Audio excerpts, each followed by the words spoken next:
நம் ஆண்டவர் இயேசு கிறிஸ்துவின் நாமத்தினால் மகிழ்ச்சியும் சமாதானமும் நம் அனைவரோடும் இருப்பதாக. லூக்கா 2:16-21 முடிய. விரைந்து சென்று மரியாவையும் யோசேப்பையும் தீவனத் தொட்டியில் கிடத்திருந்த குழந்தையையும் கண்டார்கள். பின்பு அந்த குழந்தையை பற்றி தங்களுக்கு சொல்லப்பட்ட செய்தியை தெரிவித்தார்கள். அதை கேட்ட யாவரும் இடையர்கள் தங்களுக்கு சொன்னவற்றை குறித்து வியப்படைந்தனர். ஆனால் மரியா இந்நிகழ்ச்சிகளை எல்லாம் தம் உள்ளத்தில் இருத்தி சிந்தித்துக் கொண்டிருந்தார். இடையர்கள் தாங்கள் கேட்டவை கண்டவை அனைத்தையும் குறித்து கடவுளை போற்றி புகழ்ந்து பாடிக்கொண்டே திரும்பிச் சென்றார்கள். அவர்களுக்கு சொல்லப்பட்டவாறு எல்லாம் நிகழ்ந்திருந்தது.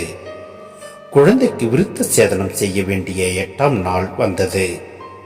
தாயின் வயிற்றில் உருவாகும் முன்பே வானதூதர் சொல்லியிருந்தவாறு அதற்கு இயேசு என்று பெயரிட்டார்கள். சிந்தனை: தம் வாழ்க்கையின் ஒவ்வொரு நிகழ்விலும் இறைவன் தம்மை வெளிப்படுத்திக் கொண்டிருக்கிறார் என்பதை மரியா உணர்ந்திருந்தார்.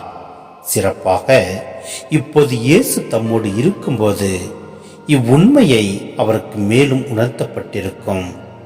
எனவே மரியா யாதொரு மனக்கலக்கமின்றி எத்தகைய ஐயப்பாடுமின்றி பற்றுறுதியோடு நடந்தேறிய நிகழ்ச்சிகள் பற்றி தியானித்திருக்கிறார்.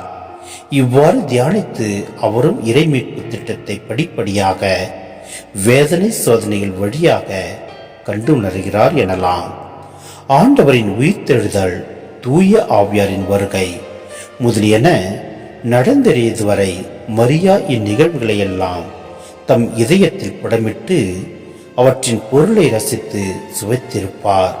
மேலும் உலகம் இருளில் வாடிக்கொண்டிருந்த வேளையிலே இடையர்களுக்கு ஆண்டவர் காட்சி தருகிறார்.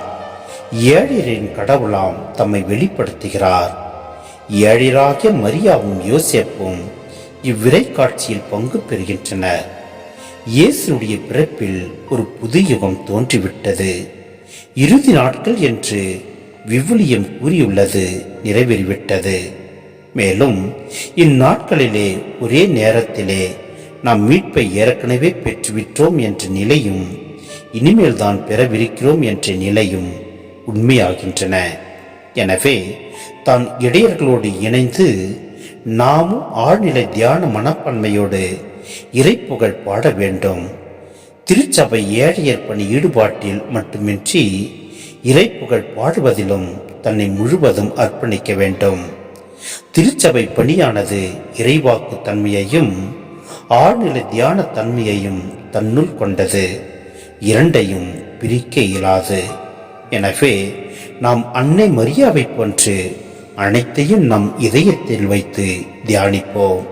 எல்லாம் வல்ல இறைவன் நம்மை நிறைவாய் ஆசீர்வதிப்பார். ஆமென்.